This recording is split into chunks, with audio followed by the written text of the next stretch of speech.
Hello and welcome to In It, a podcast about the ins and outs, the ups and downs of supporting kids who learn and think differently. I'm Gretchen Vierstra, a former classroom teacher and an editor here at Understood. And I'm Rachel Bozek, a writer and editor with a family who's definitely in it. Today, we're talking about what happens to screen time in the summertime. How much is too much? And how do we get our kids to put their freaking phones down? Joining us for this conversation is Devorah Heitner.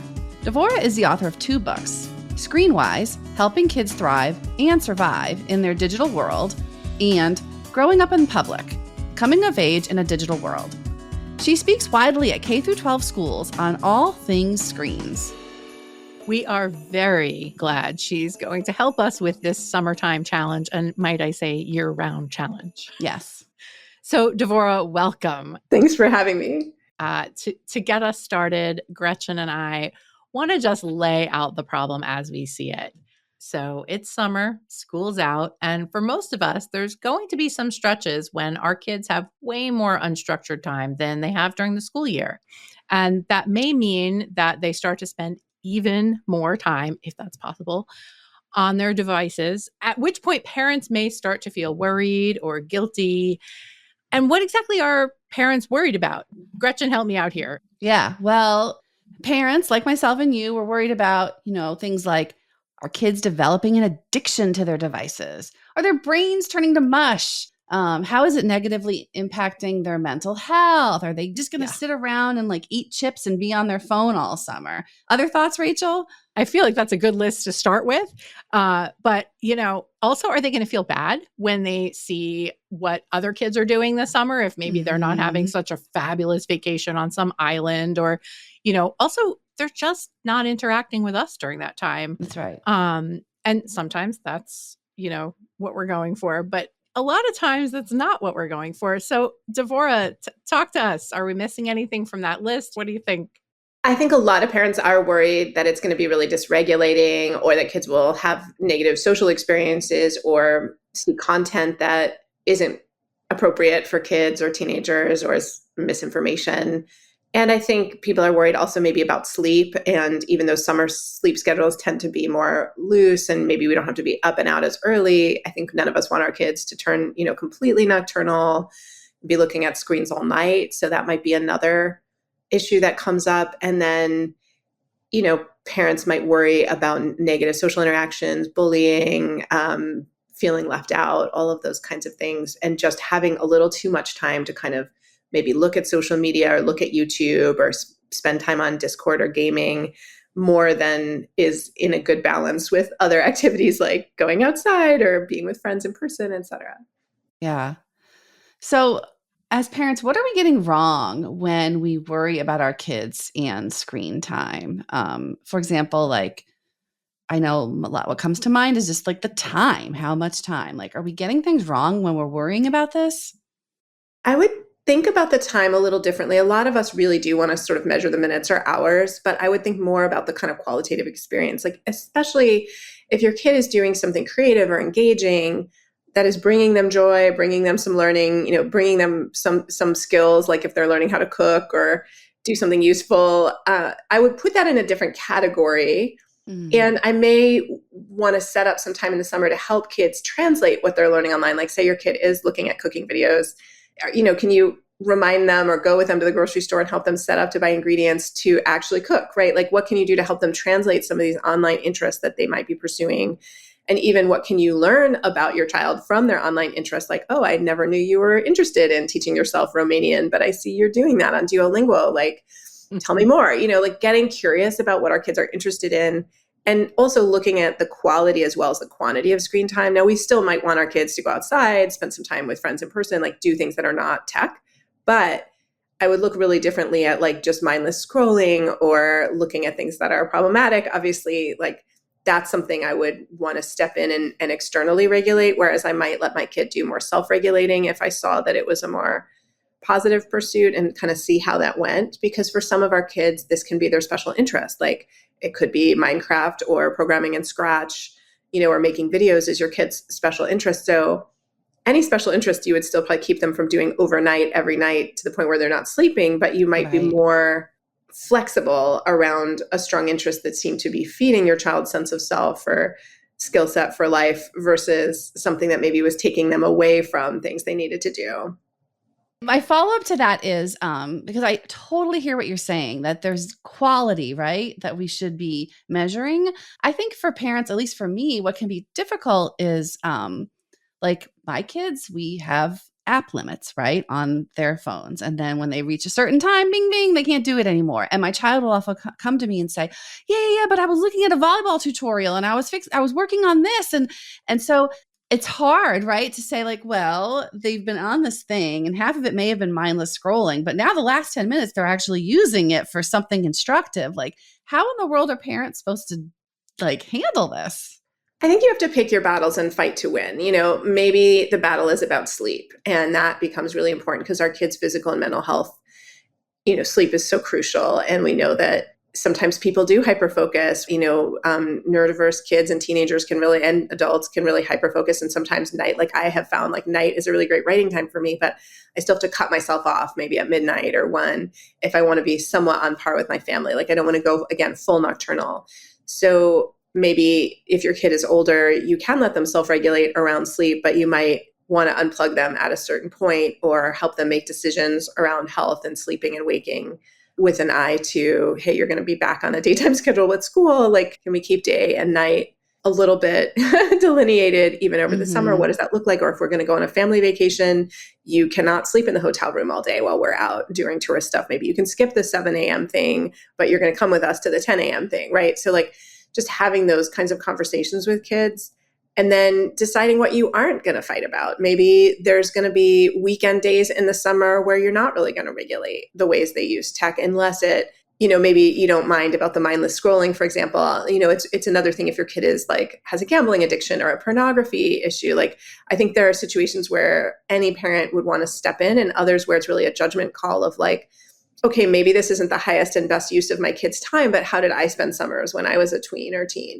Was I on the phone with my friends? Was I just sitting around at the park doing nothing? Was I prank calling people? Was I out saving the world? Unfortunately not. The world would be in better shape if me and my friends had saved it while we were in summer as teenagers, but we didn't, right? So like, I think it's really important to say, maybe you do want your kid to volunteer or do something in the community, but is that how they're going to spend all their time, or is there going to be some downtime? And I think our kids arrive at summer pretty exhausted. It's fair to say that being a neurodiverse human in a school, unless you're very lucky and you go to a school that's really attuned to you, you're probably pretty fried when you get to spring, and you might need at least a few weeks to chillax. I think the tricky thing is sometimes kids think, oh, Roblox is chillaxing me, and it's maybe not, and so we have to help them see that also, but also understand and empathize with, like, I know you need a high interest, low demand activity right now, but I also see that when you forget to eat, your mood is really not great. So let's talk about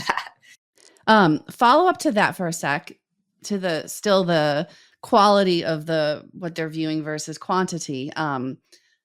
So with my example of my daughter, like mindlessly scrolling, but then actually diving into something useful. And then sometimes she'll say to me, well, the whole time it was useful, Mom. And I'm like, I don't know if that's true.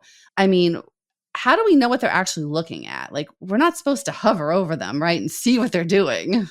Right. Well, you can check in though, or walk by. You can have them play games without their headphones some of the time, so you can have some sense how the interactions are going or who they might be playing with, or if they're younger, maybe what games and content they're accessing.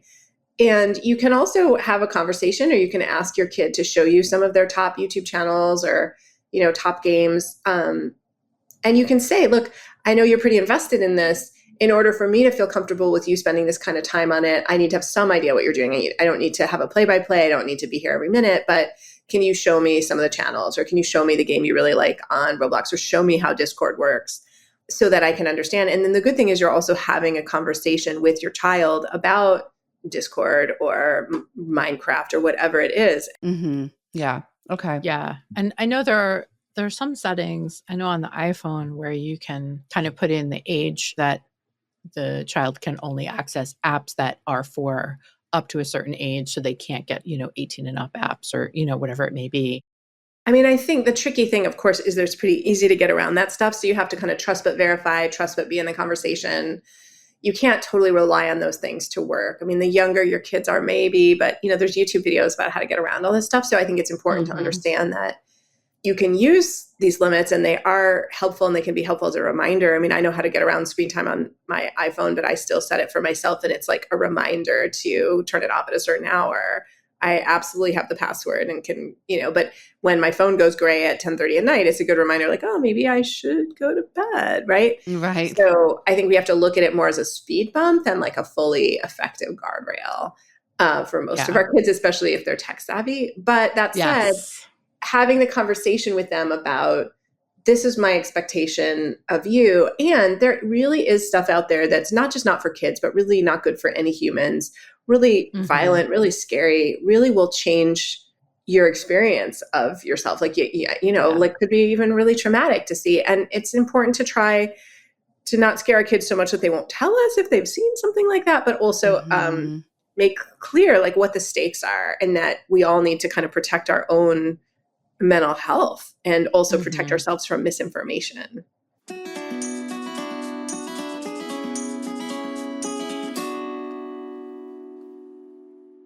Can you talk to us a little bit about, specifically when we're talking about kids with learning and thinking differences, some of the positive aspects of screen time and what are some kind of like constructive or helpful things that maybe their families can direct them to avoid just the mindless scrolling, which is so easy for any of us to fall into, but I feel like especially kids in that category. I mean, we really want to lean into helping our kids be creators and not just consumers of tech and media. That doesn't mean every kid is going to, have a channel or have public presence. But, even if your kid is like making mods to their game, like that is a more interactive and creative way. And you are learning some sort of programming skills when you make a mod to a game, for example. Or if you're a moderator on a Discord, or you have a role, it's like being a ref at a soccer game. I mean, you're learning how to help people get along. You're learning how to help people navigate disputes. And those are really important skills. A lot of kids who process differently also sometimes struggle IRL in real life, face-to-face social interactions, and maybe the sort of slowed down or textified version of that on Discord or on another app or even on a group text can be nice because they can have a minute to think about what they want to say. I think it is important not to let kids take too much refuge in that space and never practice in-person social skills. But I think we have to look at, sometimes people see their kids online a lot and say, oh, my kid is doing this instead of socializing. And I have to ask, when we say this is replacing, is it replacing? Like, would your kid have been at every party and been the center of whatever middle school and high school life and the star of the play and a social butterfly and sitting with lots of people at lunch? Like, maybe. And if tech replaced that and your kid was supposed to be this like extroverted kid with a million friends and that didn't happen, like I would be concerned too. But what if your kid would have been totally isolated, but now they're on a Discord and they have all these friends on Discord? Yes, we want to help them leverage that into some in-person friendships as well. But we should also be like, yay, my kid has friends. Yeah, that's an awesome way to look at it.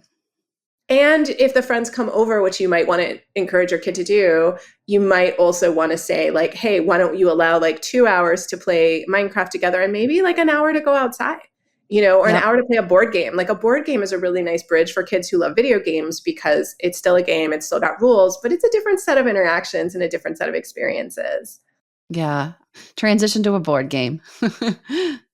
Before my next question, can you, just for parents who might not know what a mod is, can you just tell us real quick what a mod is?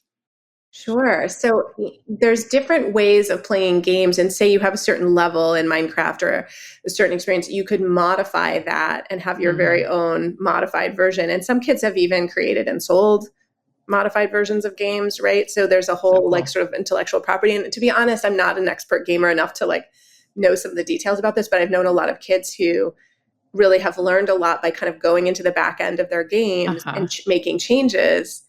And it's a community, just like if anybody here, like who's listening has built a wiki or participated in, sharing information there. It's like, games that are on a public server can be these kinds of communities of people making sometimes changes. That's cool. Thank you. So you've written about the difference between monitoring and mentoring when it comes to our kids and screen time. Can you walk us through that? Absolutely. So ideally, we're teaching our kids to self-regulate, and that may be a really long road. Like we're talking about, a group of kids who may have some extra challenges with self-regulating. The good news is, unlike, I think, in a family where you've never had to think about self-regulation, you might already have language from like your kid's therapist or their speech language person or their OT that might be about, like how full is my bucket, right now, or red, yellow, green, or, some other. So you may already have more language actually and tools than maybe other parents. So that's an advantage.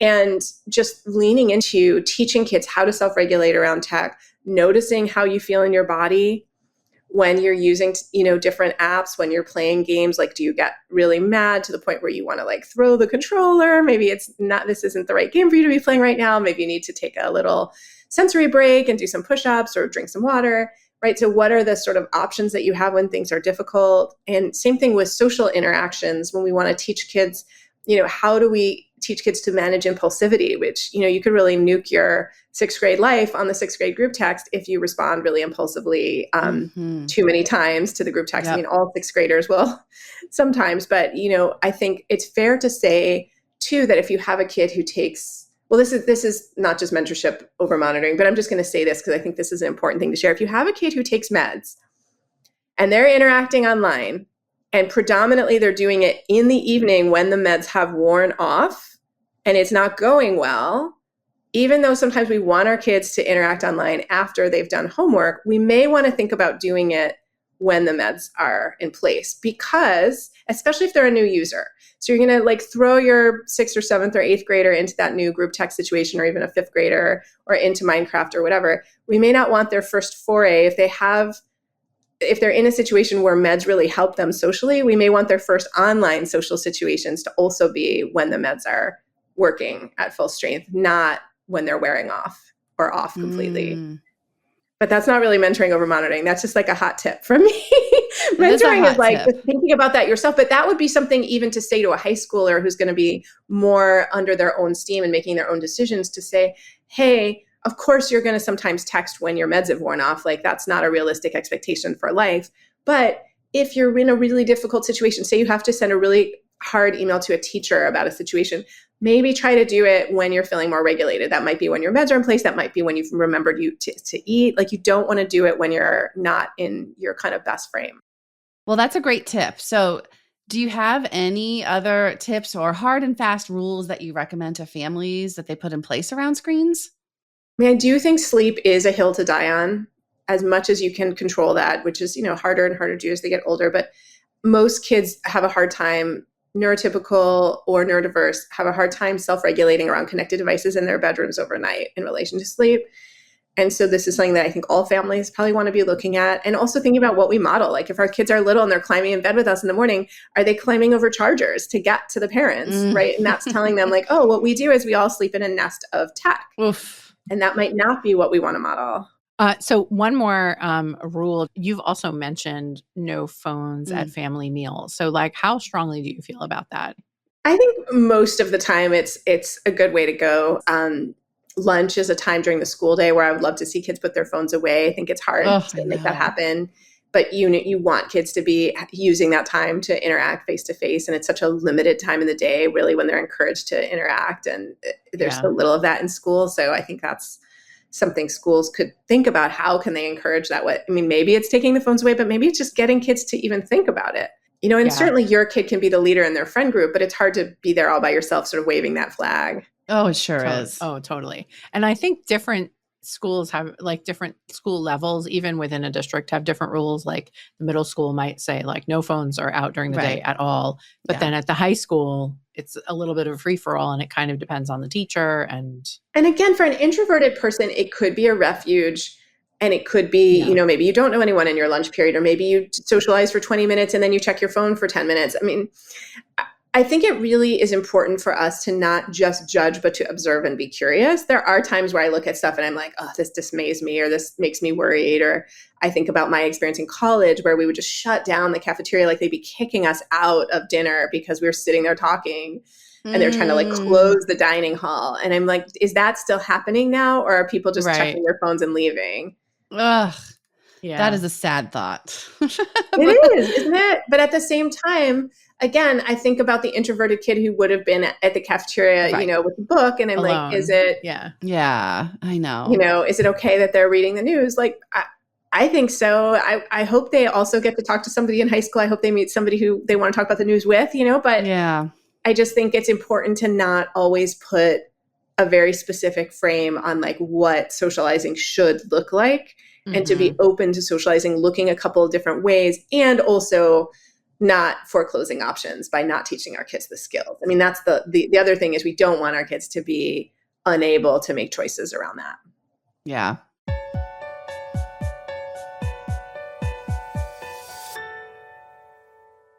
So what do you think about using screen time as a reward or a consequence to get kids to do what we need them to do or what we want them to do?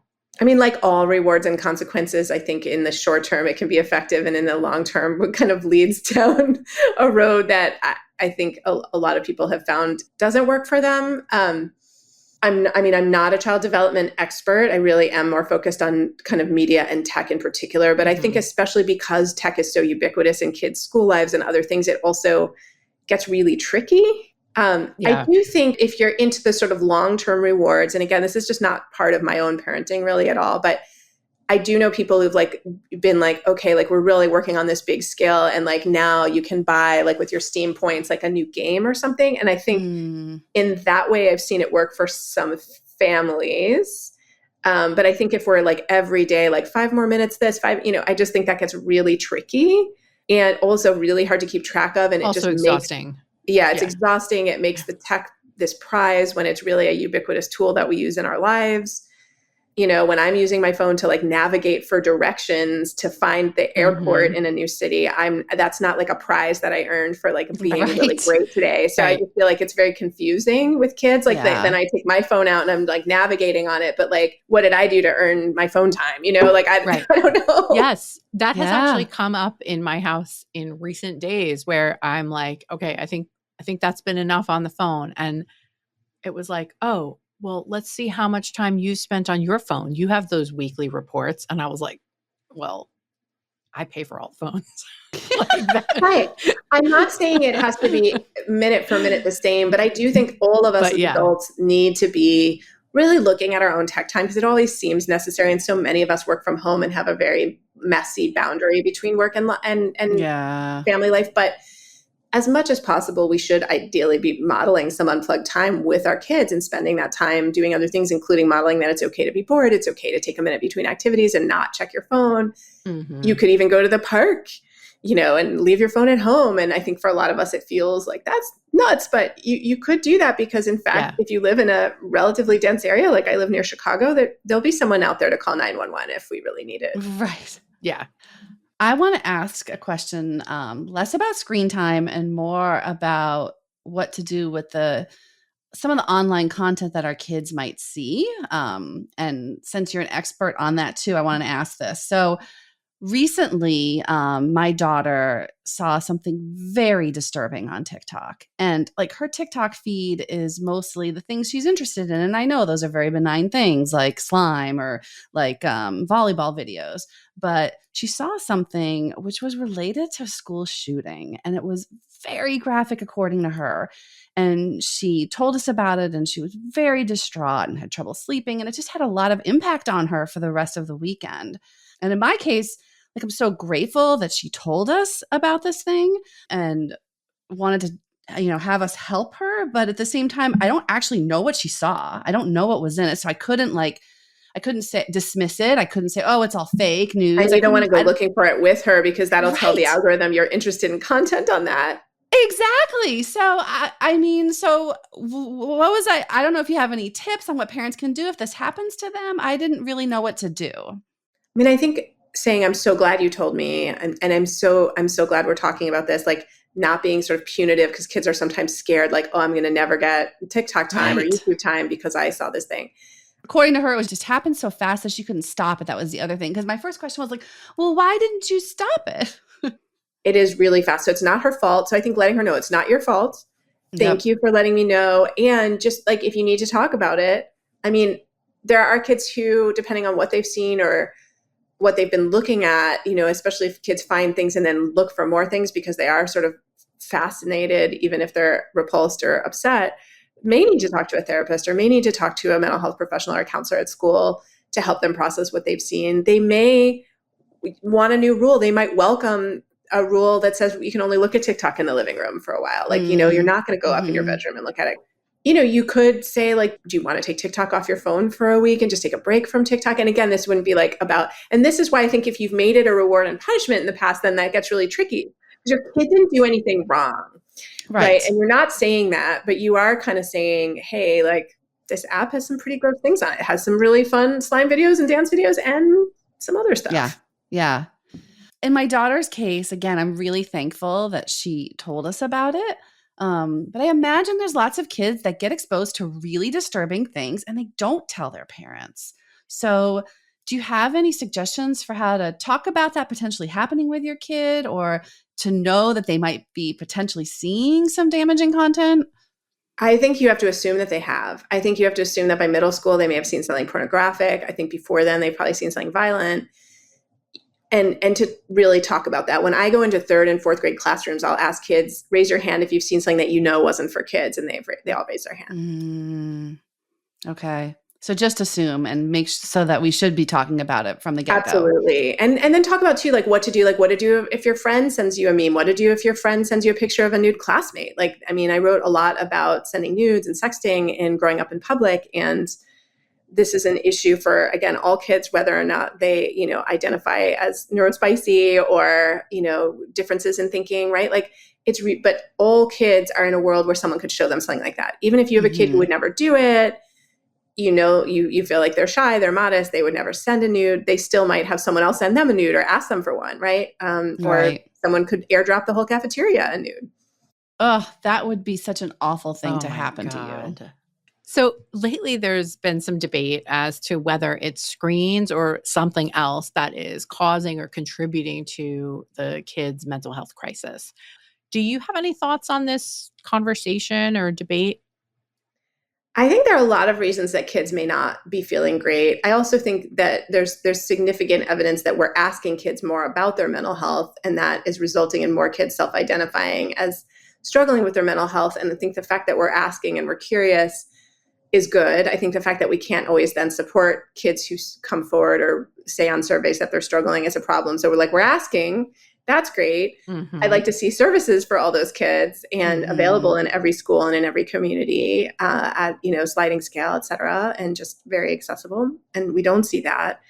So that's challenging. And I think we see a world where, whether our kids identify as LGBTQ+, whether our kids identify as girls or women or people with uteruses, whether our kids identify as a religious minority, as a member of any kind of oppressed community, they're going to potentially feel targeted. And we're seeing increases in hate crimes and other things. So when we say, like, not all kids feel safe at school, not all kids are having a great experience, not all kids are sort of, doing well, we have to really look at what is the impact of the pandemic, what is the impact of climate in our culture and schools, and also climate, like kids are worried about that too. But I was talking about more like school climate and sort of social climate in our world.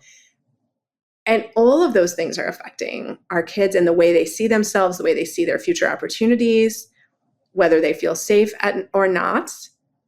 And that's a very important set of considerations. I don't think you're going to take a kid who's doing okay, who has nice friends, who feels safe at school, who has close relationship with his or her parents, give that kid Instagram, Snapchat, or TikTok, and all of a sudden they're depressed and anxious. That is not how it works.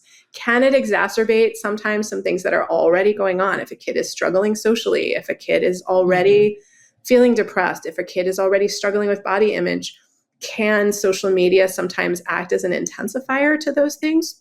there's some pretty good evidence that yes, it can, but is adding social media or adding Minecraft or adding Roblox to a kid who's doing pretty well and solid and, has strong foundation and strong support and sense of self-efficacy, and suddenly they get on Roblox and everything, goes to hell.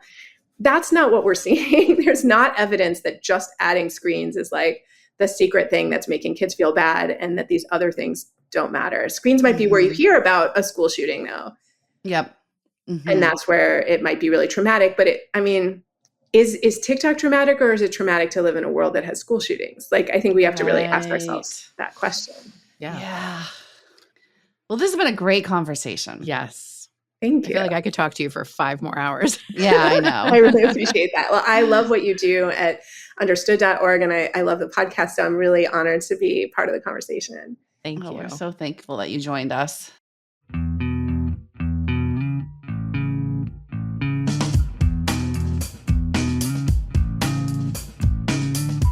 Thanks so much for listening today. If you have any thoughts about the episode, we'd love to hear from you. You can email us at init@understood.org. And check out the show notes for this episode, where we have more resources and links to anything we mentioned. This show is brought to you by understood.org. Understood is a nonprofit organization dedicated to empowering people with learning and thinking differences, like ADHD and dyslexia. Learn more at understood.org. In It is produced and edited by Julie Subrin, with additional production support from Cody Nelson and Alana Milner. Justin D. Wright mixes the show, and Mike Errico wrote our theme music. Brianna Berry is our production director. Neil Drumming is our editorial director. From understood.org, our executive directors are Laura Key, Scott Coshier, and Seth Melnick. Thanks for listening. And thanks for always being in it with us.